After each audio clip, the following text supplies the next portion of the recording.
citizens of Israel, IDF soldiers and commanders in active duty, career service, and reserves.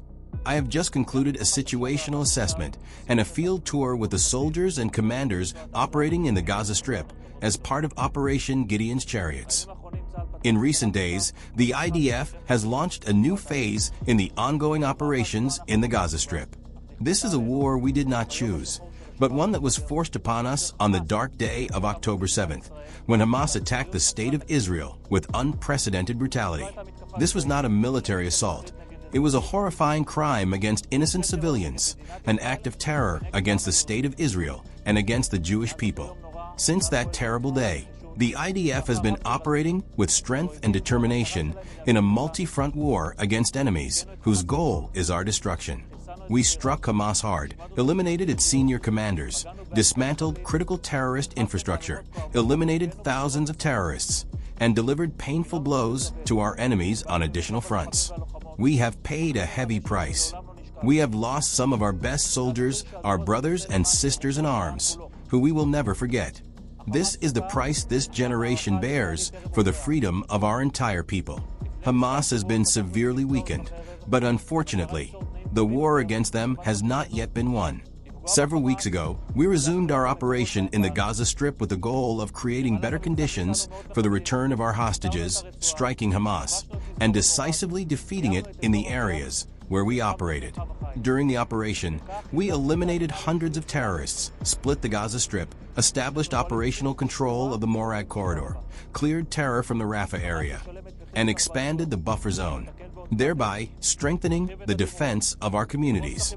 We are operating according to a predetermined plan and are now moving into the next stage. Hamas will pay the price for its refusal. It will face the full force of our firepower. We will expand our operation, establish operational control of additional territory, clear and dismantle the terrorist infrastructure until Hamas is decisively defeated. We are acting in self-defense, and in order to defend ourselves, we must strike.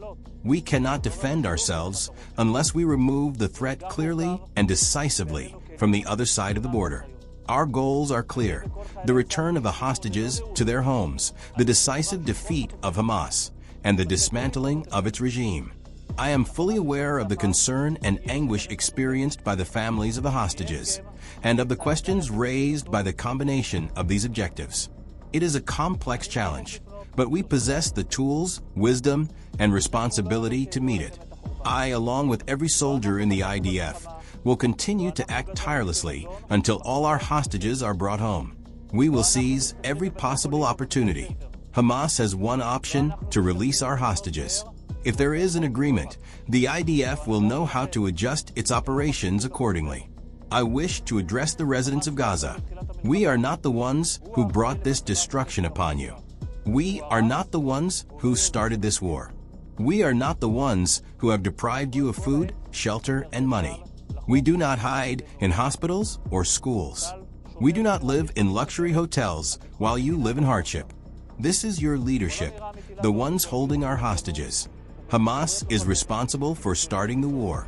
It is responsible for the difficult situation of the civilian population. It brought destruction, and it will not be the one to rebuild. The IDF operates at all times in accordance with IDF values, Israeli law, and international law, while maintaining an uncompromising commitment to the security of the State of Israel and its civilians. Any statement that casts doubt on the integrity of our actions or the morality of our soldiers is baseless. Our highest moral and ethical duty is to protect our civilians, to protect Nir Oz, Nahal Oz, Sderot, and Ofakim against an immoral enemy, among the most brutal in human history. The commanders of the IDF are the ones leading the finest of our soldiers, men and women alike. My trust in them is absolute, and not only mine, but that of an entire nation.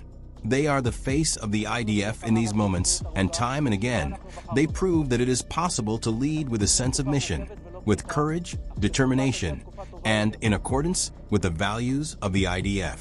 I want to thank the reservists who return to service time and again. I meet you at every opportunity and see the hardship. I understand the price you and your families are paying. The entire nation appreciates you.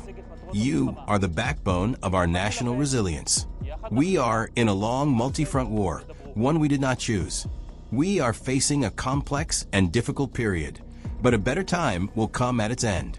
I will lead this campaign based on one consideration only: the security of the State of Israel and the protection of our civilians. I appeal to everyone. Now is the time to support and unite around the IDF soldiers in order to achieve the goals of the war. Together, we will fight. Together, we will prevail. Our actions will speak for themselves.